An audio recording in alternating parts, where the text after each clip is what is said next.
Any leadership ructions in Canberra won't come as welcome news to the New South Wales State Coalition, which goes to the polls in less than 2 weeks.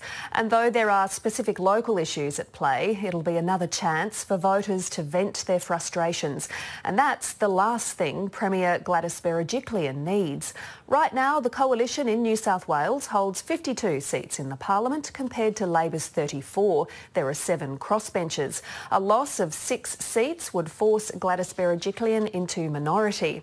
And as Nick Dole reports from Sydney, the collision of federal and state politics could be the thing that swings the dial.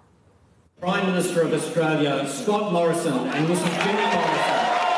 He's hardly being hidden, but at the State Liberal launch, Scott Morrison was more of a spectator, happy to lend his voice,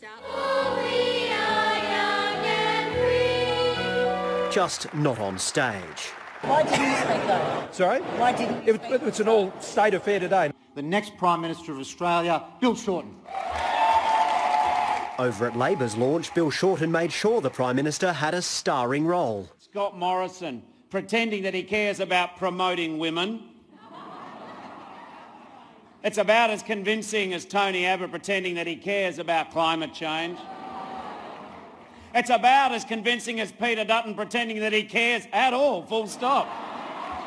Michael Daly's only been Labor leader for 4 months. His predecessor was forced to step down after being accused of inappropriate behaviour.